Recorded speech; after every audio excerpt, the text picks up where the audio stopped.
Ka ardhur koha të nxjerrësh jashtë atë që qielli ka vendosur brenda teje dhe ta bësh të rritet për te çdo mase.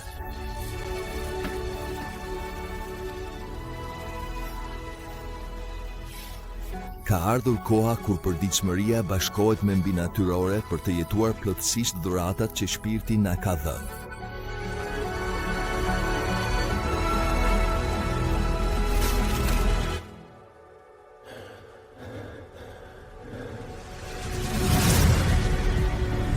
Ka mbaruar koha e gjysmës së masave, ka ardhur momenti të jetosh gjithçka që Zoti ka përgatitur për ty dhe ta derdhësh mbi to.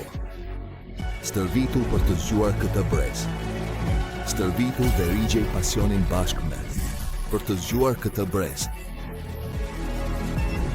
Stërvitu dhe rigjej pasionin bashkë me sportin, shpirtin e shenjtë. Stërvitu që mrekullit të bëhen stili yt i jetës.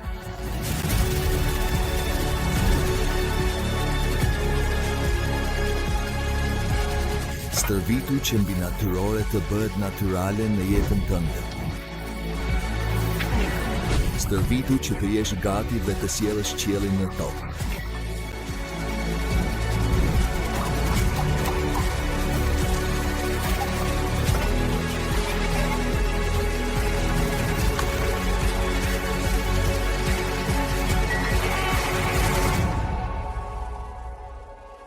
Empor 2025, viti i trajnimit dhe fuqizimit shpirtëror.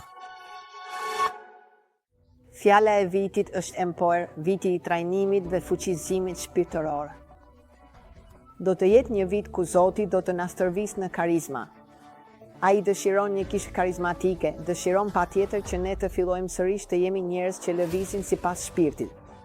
Dhe ku do të na stërvisë ai? Mbi të gjitha, në dhomën tonë të lutjes.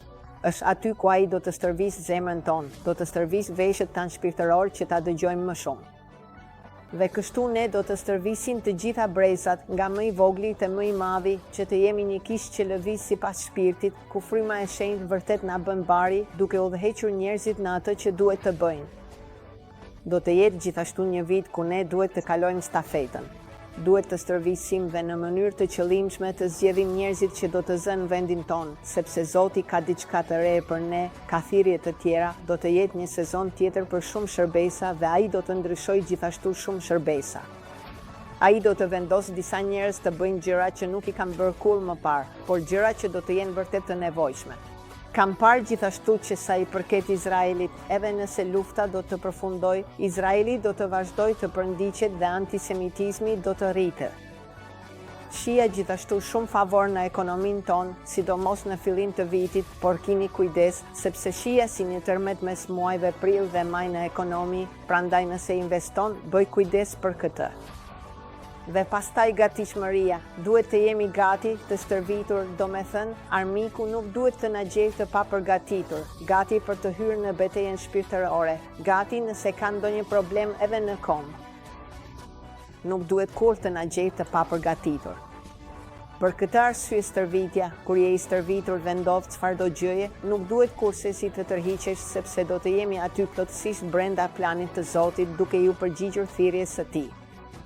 Prandaj, gëzuar vitin e fuqizimit, gëzuar vitin e trajnimit të qëllimshëm.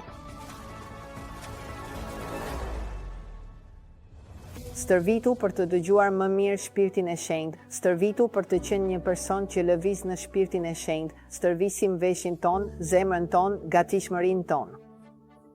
Është një vit i super përgatitjes, prandaj super stërvitje, stërvitje, stërvitje. Kur stërvitesh, je gati për garën.